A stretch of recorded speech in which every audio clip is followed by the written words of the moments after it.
Dia kata tak tahu aku kalau tak buka puasa makan kopau rasa tak lindu. Tak boleh, kopau tu sedap. Rupanya kawan duk beli kopau sambil duk tengok kopau. Yang ni masalah tuan-tuan. Allah bagi Ramadan untuk mendidik, untuk membersih, untuk mencuci dan untuk memimpin kita kepada jalan takwa. Tapi kadang-kadang tuan-tuan, walaupun Ramadan itu hadis ada menyatakan dibelenggu syaitan dia, tapi syaitan sebelum naik kena ikat, dia latih siap-siap dah mengikut dia. Dia habang dia, oi, kami bulan Ramadan kena ikat, kami kena ikat, tapi kami tak kongsi. Kami tak kongsi macam apa? Kami dah siapkan rekrut kami lah. Jadi tuan-tuan, kita masuk dalam perangkap nafsu yang sangat gila.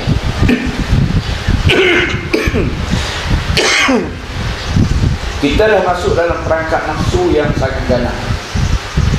Ya, sebab itu kalau tidak didatangkan Ramadan, kerana Ramadan itu bergabung pula dengan sembahyang 5 waktu, bergabung pula dengan tarawih belah malam dan witir, bergabung pula dengan tadarus siang dan malam, bergabung pula dengan sedekah dan zakat sampai di hujung sekali bulan Ramadan tu zakat fitrah. Maka lepas-lepas itulah barulah kita kata Allahu Akbar kabira walhamdulillahi katsira wa subhanallahi bukratan wa asila. Kita kata, aku puji Engkau ya Allah, Allahu Akbar kabira. Kalau bukan kerana Engkau ya Allah, kami tenggelam dalam lautan nafsu yang sangat gila. Kalau bukan kerana datang Ramadan mendidik kami, membersih kami, kami akan jadi orang yang sombong dan hamba yang sombong. Kami tak tahu adakah kami yang sombong ini boleh diterima oleh tanah kubur. Kami tak tahu bila kami mati dalam keadaan sombong ini dapat diterima oleh tanah kubur, atau tanah kubur sudah bersiap untuk menghimpit kami sepuas-puasnya. Ya? Sebab itu Allah Ta'ala isytihadkan dalam projek Ramadan, tugas rasmi Ramadan ini, la'allakum tattaqun. Sebab itu dengan puasa itu Allah Ta'ala kata, wa antasumu khairun lakum in kuntum ta'lamun. Kamu pasti berpuasa andainya kamu tahu apa rahsia di dalamnya. Kamu pasti akan berpuasa kalau kamu menikmati seluruh rahsia di dalamnya. Dalam lapar ada pendidikan, dalam dahaga ada bimbingan Allah Subhanahu wa taala. Ketika lapar, Allah membersihkan jiwa. Ketika kita dahaga, Allah Ta'ala tukar pakaian akhlak kita yang baru. La'allakum tattaqun. Semoga kamu hidup dalam sentiasa bertakwa. Tattaqun fi'lul mudhari'. Dulu saya buat dari sini, fi'lul mudhari'. Orang putih kata present continuous tense. Present continuous tense, fi'lul mudhari'. Fi'lul mudhari' apa dia? Sesuatu yang kekal dalam kehidupannya, sifat yang sentiasa berada dalam kehidupannya, tidak pernah mati melainkan sampai hari kematian. Artinya takwa itu sentiasa ada. Jumaat ada, Sabtu ada, Ahad ada, Isnin ada, Selasa ada, Rabu ada, Khamis ada, balik Jumaat. Dia tak berhenti. Bukan takwa kita selang sehari, selang 2 jam. Kadang-kadang taat, kadang-kadang tak taat. Tu kadang-kadang ada orang kata tu, kalau-kalau baik, kalau-kalau doa itu baik, kalau-kalau jahat, kalau-kalau baik. Baru kata tu pasal apa? Pergi Mekah, balik cerita dia kata Quran tu, Arab tu, orang ajak tu Arab tu. Kita harap dia balik Mekah, cerita awalnya ialah berapa terpegunnya dia di depan Baitullah. Dia balik cerita buah mula kalian tahu. Aku haluh tu Arab tu, orang ajak. Dia balik cerita dia bergaduh di Mekah, padahal itu tanah haram. Jadi tuan-tuan, kalau tidak ada takwa dalam hidup kita, artinya tidak ada perasaan takut kepada Allah, tidak ada perasaan malu kepada Allah, hilang ketaatan kita kepada Allah, ya. Dan kita pun tidak tahu tugas kita, ya'muruna bil ma'ruf wa yanhauna 'anil munkar. Tugas kita ini nak ajak orang buat baik dan cegah munkar. Kalau dah hilang sifat-sifat ini tuan-tuan, sebab itulah kita tengok perkara yang tidak dibuat oleh binatang, maka dibuat oleh manusia. Walaupun binatang, harimau, singa tu semua tak kena masuk sekolah, tak kenal pun ABC, alif, bata, 1, 2, 3, semua tak kenal. Kita boleh baca sampai, kadang-kadang orang tu boleh baca 7 bahasa, Cina, India, Tamil, Melayu, Inggeris, Arab, Perancis, Jerman, boleh baca habis. Tapi dan banyak-banyak dia baca, kita tanya mana dia sifat takwa. Ya. Sebab tu tuan-tuan tengok, lalu nak tuan-tuan yang selalu buka YouTube dan sebagainya, saya tak pandai YouTube, saya tak pandai Facebook, saya tak pandai apa, WhatsApp pun saya tak pandai. WhatsApp pun saya tak pandai. Pegawai besar universiti kata, Ustaz, mengapa saya tak boleh dapat WhatsApp Ustaz? Saya abang kata, kerana saya tidak menggunakan WhatsApp dan Facebook, dan saya tak teringin nak gunakannya. Sakit kepala. Manusia gunakan alat untuk jalan jahat, bukan manusia gunakan alat sebagai jalan baik, ya? Jadi mereka kata apa? Dalam tu macam-macam mereka keluar, ya, perkataan-perkataan yang kuduh-kuduh dalam kehidupan, ya. Kita kata, manusia kalau macam ni mengaji tinggi-tinggi, dapat ijazah luar negeri, ya, gaji kadang-kadang setahun sampai 70,000, 80,000, 100,000, ada 2 juta pada seorang dapat gaji 2 juta. Tapi segala-galanya itu tidak lagi menambah hakikat dia untuk menjadi seorang hamba Allah yang bertakwa. Kita tengok, ya Allah, kalau macam ni ya manusia, kotor dia, lebih kotor dari binatang, buas dia lebih buas daripada binatang, jahat dia lebih jahat daripada binatang. Tu yang Allah Ta'ala kata manusia jahat tu, ulaika kal an'am. Manusia macam tu macam binatang, ya, macam binatang. Balhum adallu, bahkan mereka lebih teruk daripada binatang. Wa ulaika humul ghafilun. Punca mereka jadi itu kerana mereka lalai lah kono. Dapat kawan baru Siti Awali, dapat Muhammad Astro, duk tengok situ, duk tengok Sanggam Hati Meresati, duk dengar lagu-lagu bersemua. Asal pukul 6.45 baru semayang asar. Jadi kita rasa kita berdosa kepada Allah, ya. Sebaik-baik seorang yang bernama baik pun, kalau orang tu orang baik pun, dosa tetap ada. Bahkan orang yang baik, kalau dia terlekat, tercari sikit dosa, dia rasa susah hati, dia rasa gelisah. Tapi Ramadan datang untuk membersihkan dia, mencucikan dia, mendidik dia, membimbing dia, membawa dia ke jalan Allah Subhanahu Wa Taala. Allah sebut dalam Al-Quran, tugas rasmi Ramadan, official duty Ramadan, la'allakum tattaqun. Nombor 2, matlamat yang Allah bawa Ramadan bagi kita. Kita dengar apa yang Allah Ta'ala sebut, bukan kita bawa apa hak manusia kata tentang Ramadan. Sebab Ramadan ni hak Allah, dia bentangkan dalam projek besar, ada working paper dia, ada kertas kerja dia, 183, 187 Al-Baqarah. Dia sebut tujuan Ramadan aku datangkan ini tadi, la'allakum tattaqun. Yang kedua, walitukmilul iddata walitukabbirullaha ala ma hadakum wa la'allakum tashkurun. Supaya di bulan Ramadan itu kamu genapkan bilangannya. Bilangan apa? Bilangan hari puasa, bilangan tarawih, ya, bilangan juzuk Al-Quran, ayat-ayat Al-Quran. Apa juga bilangan dalam Ramadan tu kamu lengkapkan. Akhirnya kita bilangan apa? Bilangan berapa ringgit zakat fitrah, 7 ringgit ke 8 ringgit ke bayar. Zakat kita, haul kita daripada Ramadan ke Ramadan, bulan ni bayar, bulan depan bayar. Cukup haul, cukup haul, ya? kamu lengkapkan bilangannya. Kemudian kamu gunakan Ramadan itu untuk walitukabbirullaha ala ma hadakum, supaya kamu gunakan hari-hari Ramadan itu untuk membesarkan Allah. Banyak bermain tencangan ni, subhanallah, astaghfirullah, astaghfirullah, astaghfirullah. Duk bunyi astaghfirullah tu sampai menitik ayat mata hatu i. Sebab kita bukan sibuk nak makan lah. Puasa artinya menafikan makanan. Puasa artinya menafikan minuman. Puasa artinya menafikan hiburan. Kalau polis digunakan oksnya makanan, oksnya makanan dan minuman.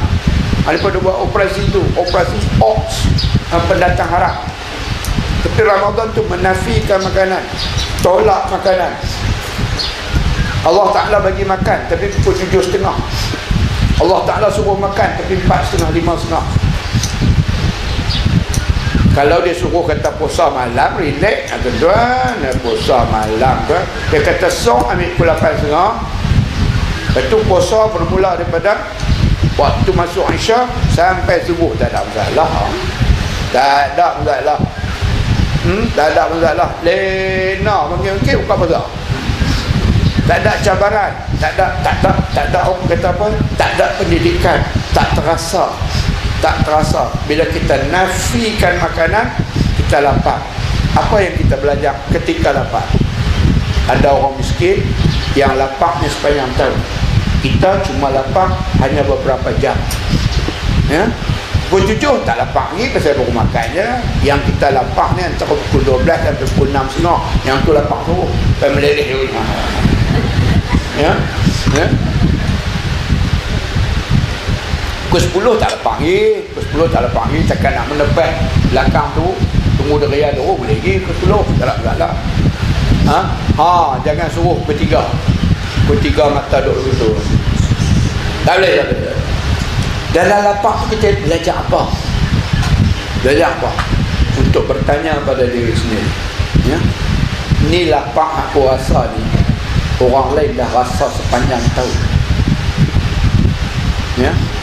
Tapi aku boleh makan sepinggan satu hidangan RM120. Orang lain makan 7 beranak, barulah berapa belah ringgit. Beli udang kepai, masak dengan sayur ayam, ketularkan dengan labu ayam ke rumah. Beli udang kepai, belikan bilik. Lepas lengkong 7 beranak makan, baru berapa belah ringgit. Kita satu orang makan, duduk semeja sehidang, RM40, RM60, RM70, RM80, RM100 lebih. Belajar dari situ. Lepas tu Allah Ta'ala kata apa? Aku datang ke Ramadan. Satu tujuan murni Ramadan ni, official duty of Ramadan, tujuan suci Ramadan, tugas resmi dia, wala'allakum tashkurun. Semoga di hujung Ramadan akan lahirlah sifat bersyukur dalam hidup kami. Syukur sudah menjadi korban nafsu kami. Sekarang kita tak bersyukur lagi. Tuan-tuan pergi rumah kenuri, tuan-tuan tengok lah ni banyak kenuri buffet. Layan diri. Dia punya bubuk punya banyak lah dalam pinggan. Ya Allah, banyak suruh. Orang tu kata ayam ni seorang seketui yang makcik hawa. Ya, pakcik, pakcik, mai saya bubuh lah daging ni seorang seketui. Hang duduk baik-baik. Mai pakcik nak cedok. Sehari hang pun cedok buah apa ke pakcik? Pakcik bukan mau orang nak cari daging betul. Oh, dia pun cedok. Dalam duk cari daging betul tu kita tengok melimpah lah ni kan. Tuan-tuan, cuba tuan-tuan pergi tengok tempat basuh.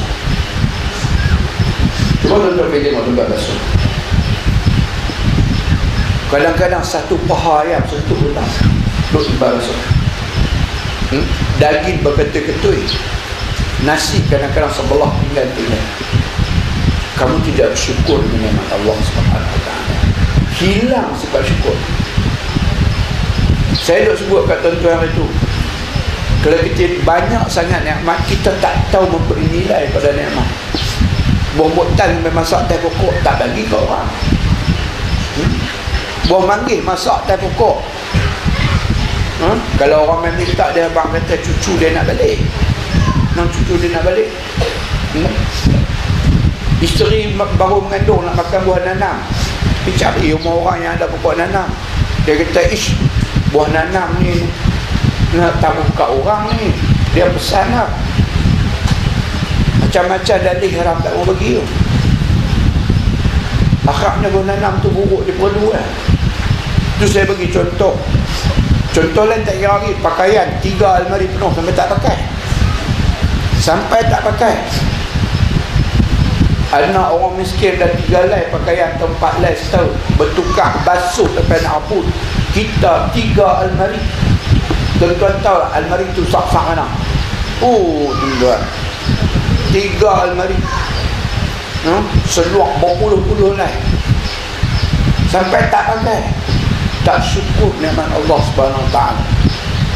Allah Taala bagi senang kereta 3-4 buah, haram tak sampai masjid. Tak syukur pada Allah Subhanahu Wa Taala. Allah bagi sihat pada kita dengan segala makanan yang lazat-lazat. Tiba-tiba makanan tersebut, vitamin tersebut, kesihatan tersebut tak pernah bawa kita berbaik dengan orang yang miskin. Tak syukur nikmat. Jadi dalam keadaan tidak syukur nikmat ni, tuan-tuan, pembaziran berlaku. Membazir merata.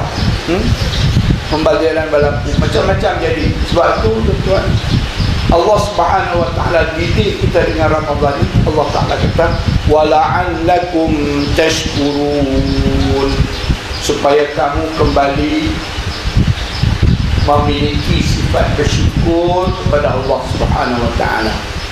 Makan, biar tambah tak apa, jangan buang. Tambah tak apa, jangan buang. Pakai pakaian putih yang bersih, yang Rasulullah sallallahu alaihi wasallam suka. Ilbisul bayadha, dia kata pakailah pakaian putih. Wa kafilu mautakum, karena pakaian putih itu adalah kafan orang-orang mati di kalangan kamu. Dia kata aku tak nak pakai putih dia apa? Itu kain kapan. Pakaian biar sederhana, sumbat dalam peti air sampai tak masak. Sumbat dalam peti air. Peti air kata dia ni pahala peti air. Peti air mesti tahu dia pahala peti air. Dia beli dia sak, dia beli dia sak, dia beli dia sak. Lepas tu dia abang dia pergi market bang. Kawan, ini masak apa tengah hari ni? Apa tak ada? Jahat mulut, jahat perangai, orang tak bersyukur. Ada kata tak ada. Sebab tu bila kita tidak bersyukur ni, kita hidup dalam suasana bahaya. Sebab tu Allah Subhanahu Wa Taala pada sayang kepada kita, maka dia hadiahkan, dia sampaikan, dia bentangkan, dia bawa mai Ramadan. Ramadan menafikan makanan, menafikan minuman, menafikan keseronokan, ya? Menafikan keseronokan. Hang seronok apa? Hang seronok dengar lagu, tutup lagu. Hang seronok tengok TV, tutup TV. Hang nak tengok TV hijrah boleh dah gagah. Nak tengok tanah kubur, tak apalah juga TV 6. Hang nak tengok apa? Kalau nak tengok menari, idol, pak idol apa semua ni, biar hang makan dodoi pula bah. Tu nak tengok ah. Tu nak tengok ah. Dia menafikan keseronokan. Dia menafikan perkara-perkara yang dituntut oleh nafsu. Dia nafikan semuanya. Apa dia pasalnya? Wala'allakum tashkurun, supaya kamu kembali berada dalam suasana bersyukur. Diumumkan ketibaan nasi biryani dan korma kali. Tak apa, kita ceramah pun tak usah panjang lah. Kalau hidung kita dah bau, dah boleh. Bila hidung kita bau, kita boleh. Tapi ceramah pun kalau 45 minit baru separuh masa pertama, betul-betulan. Baru separuh masa pertama. Kalau 90 minit baru sama beda dunia. 90 minit sejam setengah kan. Saya nak bagi lebih sikit lah. Bagi lebih sikit, ya, bagi lebih sikit, lebih pada 90 minit dah. ya. Pasal apa bagi lebih sikit dalam dunia tu, ya. Jadi tuan-tuan hadirin mukminin, Allah sebut, ya. Allah kata aku datang ke Ramadan ini, di dalamnya kamu berpuasa, di dalamnya kamu sembahyang 5 waktu berjamaah, di dalamnya kamu bawa mata kamu menatap ayat-ayat Al-Quran, bertadarus. Tadaruslah seorang diri ke, ramai-ramai ke, apakah bawa diri kita biar mulut kita busuk dengan membaca Al-Quran dapat. Sebab busuk mulut orang puasa lebih harum di sisi Allah daripada harumnya kasturi, ya? Tak apa, insya-Allah, biar kita lebih berhibur bersama Al-Quran. Bacalah Al-Quran. Ar-Rahman 'allama Al-Quran wa 'allamahul bayan. Bawa diri kita. Idza waqa'atil waqi'ah. Bawa diri kita. Amma yatasaaluna 'anil naba'il 'azim. Bawa diri kita belayar bersama Al-Quran. Supaya apa? Wala'allakum tashkurun. Supaya kamu hidup dalam suasana bersyukur akan segala nikmat yang Allah beri. Apa nikmat? Oh, sehat tu nikmat. Mengapa aku tak sampai masjid? Kaya sebagai satu nikmat. Mengapa aku tidak bersedekah kepada orang miskin? Yang lelaki kaya itu nikmat, Masya Allah. Mengapa tabung masjid RM1 jam Jumaat? Kezepa kat masjid RM1 pada hari Jumaat. Kezepa sekotak rokok RM12 boleh beli. Kezepa kat Jumaat tabung masjid, tabung rumah Allah dapat RM1. Ashabul Kedekut, saya dapat satu ijazah, bahawa dengan ini diakui bahawa nama sekian-sekian telah pun berjaya menjadi sahabat Kedekut dengan jaya. Dan dia pun mendapat ijazah kelas 1, ijazah Kedekut daripada Universiti Bakhir. Itu kata Allah, ya. Kita tengok tak syukur sekarang. Saya duk sebut kata tuan itu macam mana orang kita, ya, hidup dalam negara yang serba mewah, termasuk mewah buah-buahan, sampai kita tak tahu nak nilai buah-buahan tu apa dia. Saya pergi makan kenduri hari Sabtu itu minggu sudah makan kenduri. Tuan-tuan tahu, dulu saya duk abang kat tuan-tuan, dia ambil buah betik, jolok kayu, cucuk bunga mangga, tanda rumah kenduri. Buah betik jadi mangsa. Allah Ta'ala suruh ambil buah betik, buat gulai jamu orang. Yang tu betul. Tapi ada orang ambil buah betik, jolok kayu, cucuk bunga mangga, tanda rumah kenduri. Mari dulu minggu sudah tu, Dr. Malan, untuk dimaklumkan kepada Dr. Malan, dia ambil labu ayam. Dia ambil labu ayam, jolok kayu, cucuk bunga mangga, tanda rumah kenduri. Dia ni Wailun bin Bahlul. Wailun bin Bahlul bin Tolun. Anak cucu kepada tok dia nama Tolun, turun kat Bahlul, dia Wailun. Ambil buah labu ayak panjang comel dia buah labu ayak tu, hijau-hijau kuning, hijau-hijau kuning, cucuk bunga mangga. Mana akal dia pergi kita tak tahu. Padahal labu ayak, buah betik, pisang semua tu, adalah makanan atau buah-buahan yang ada sepanjang tahun.